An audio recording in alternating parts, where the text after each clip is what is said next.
थोड़ी डिफरेंट रखता हूँ। किसी को नेता चुना नहीं जा सकता, नेता को ये बताना पड़ता है कि मुझे चुनो। ये अपनी अपनी सोच हो सकती है, किसी के ऊपर कोई नेता थोपा नहीं जा सकता। नेता खुद चिल्लाता है कि मैं तुम्हारा नेतृत्व करने के लिए तैयार हूं।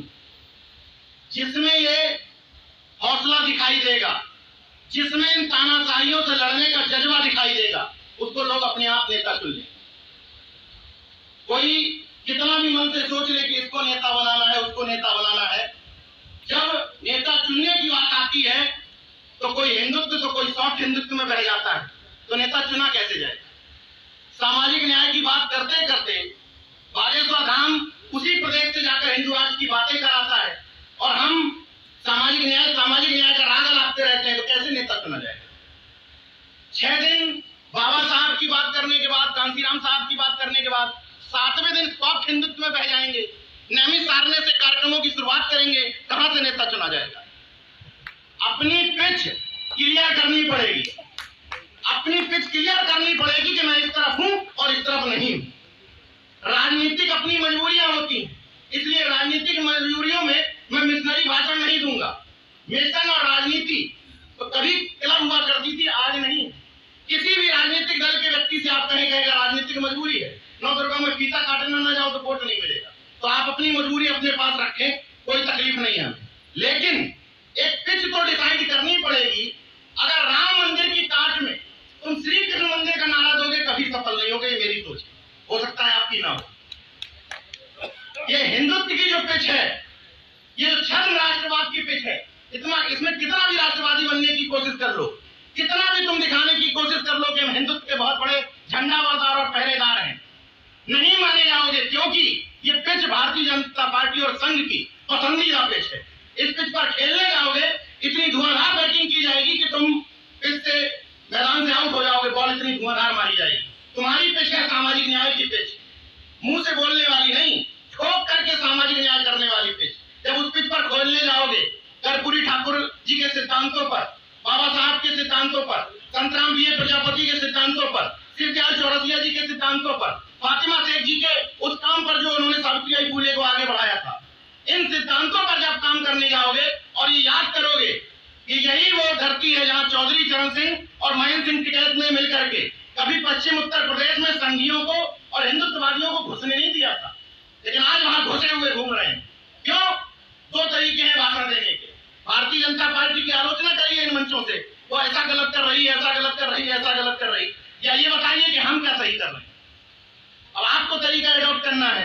ये तो यहाँ देखो जितने लोग बैठे हुए हैं, इसमें किसी को कोई गलतफहमी नहीं होनी चाहिए कि सब बीजेपी के आलोचक हैं। कोई है क्या समर्थक? कोई है इधर बीजेपी का समर्थक? जब सब आलोचक है तो उनको क्या बताया जा रहा है कि बीजेपी गलत कर रही है? ये तो यहाँ मान के ही आए हैं कि बीजेपी गलत कर रही है। उसको ये रोड मैप बताने की जरूरत है कि हम क्या कर रहे हैं। इस सामाजिक बदलाव की मुहिम में हमारी जिम्मेदारी क्या है, हमारी हिस्सेदारी क्या है, वो तय करेगा कि आगे आने वाले गठबंधनों का भविष्य क्या होगा। पहली बात तो ये कि आपने एक अच्छा इनिशिएटिव लिया कि गठबंधन होना चाहिए, ये एक बात है। गठबंधन के बाद उस गठबंधन का कॉमन मिनिमम एजेंडा होना चाहिए, उस एजेंडे का धरातल पर पालन होना चाहिए और उसमें गुलदस्ता होना चाहिए विभिन्न जाति समूहों का। सिर्फ 3-4 जातियों को समस्या ये है कि जिसकी जितनी संख्या हमारी उसकी उतनी हिस्सेदारी में एक तकलीफ है कि नाई समाज का कि व्यक्ति क्या करे, मर जाए। अब नाई की संख्या नहीं है तो करे क्या वो, प्रजापति की संख्या नहीं तो करे क्या वो।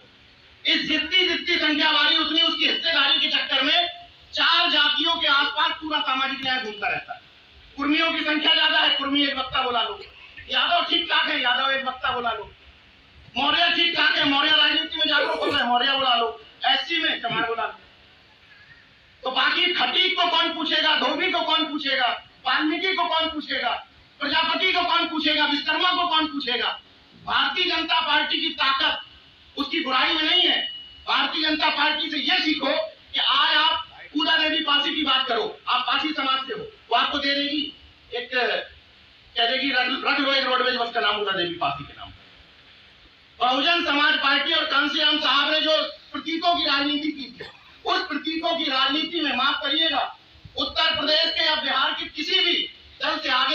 भारतीय जनता पार्टी, प्रतीकों की राजनीति। आपको पार्कों के नाम रखने में महापुरुष शॉर्ट पड़ जाते हैं।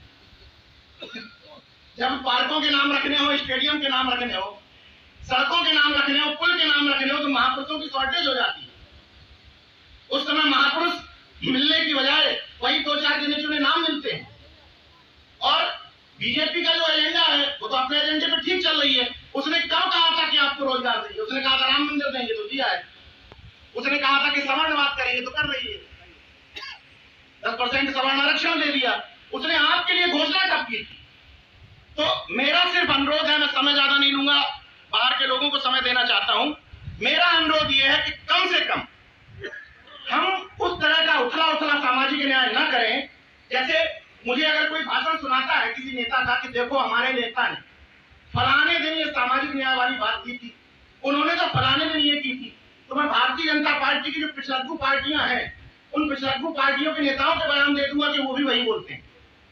तो आपको बोलने से एक स्टेप आगे करके दिखाना पड़ेगा, अपने आचरण में लाना पड़ेगा। वो प्रतिनिधित्व और हिस्सेदारी जिसको आप सामने वाले बीजेपी में मुखौटा कहते हैं, उस मुखौटों को अपने यहाँ वास्तविक प्रतिनिधित्व में दिखाना पड़ेगा, तब अंतर पड़ेगा।